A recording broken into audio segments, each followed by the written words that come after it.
François Carlier est avec nous, bonjour. Bonjour. Vous êtes le délégué général de l'association de consommateurs CLCV. Vous avez examiné les étiquettes de 237 produits à base de poissons, et notamment des produits, des poissons panés. Et vous avez constaté que dans ces produits, il y avait du poisson, mais pas toujours en très grande quantité.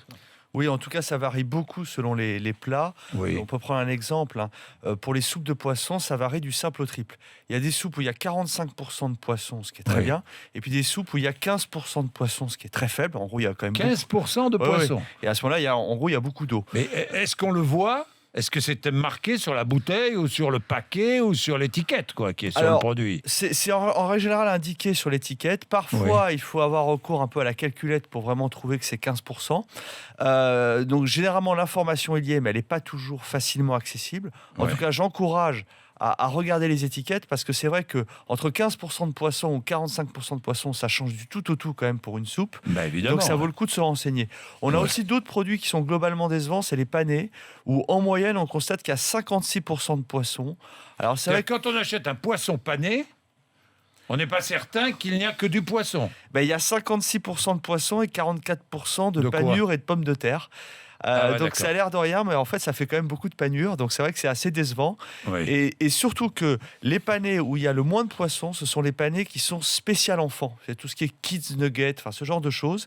C'est là qu'on retrouve le moins de quantité de poissons. Dans ces panés spécial enfants, il y a un peu de poisson et beaucoup de panures, de fromage, de pommes de terre.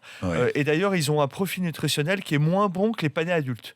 Donc en fait, si vous devez acheter des poissons panés, il vaut mieux acheter des poissons panés adultes, y compris pour les enfants. Oui. Bon, vous avez regardé aussi des rillettes, des hachés, etc., etc. Vous avez tout analysé, hein, franchement, du surimi. Les quantités de poissons restent variables dans tous les produits que vous avez vus. Oui, à peu près, elles sont assez variables. Et qu'est-ce qu'il y a ? Là, on a parlé des panés. Mais dans les autres produits, à part du poisson, il y a quoi ? L'eau, beaucoup, mais... Oui, il y a une autre problématique, c'est que quand on parle poisson, on pense filet de poisson, c'est-à-dire le vrai de poisson. En fait, dans d'autres produits comme les parmentiers notamment, ou les croquettes, ce qu'il y a de plus en plus, c'est ce qu'on appelle de la chair de poisson, ou du pulpe de poisson, du haché de poisson, qui peut être en fait des résidus, y compris des résidus d'arêtes recomposés et reconstitués. Le problème de ça, c'est qu'en fait, c'est pas normé, donc c'est assez incertain sur la nature de la chair. Et nous, ça fait 2 ans à la CLCV qu'on demande au ministère de mettre une norme sur tout ce qui est chair, pulpe et haché. Et pour l'instant, la seule chose qu'on a eue en 2 ans, c'est un groupe de travail. Alors c'est très bien un groupe de travail, mais on aimerait que ça avance plus vite. C'est formidable pour enterrer. Vous savez, pour enterrer une demande, un groupe de travail. Merci François Carlier, délégué général de l'association, la CLCV. Comment on peut voir votre travail ?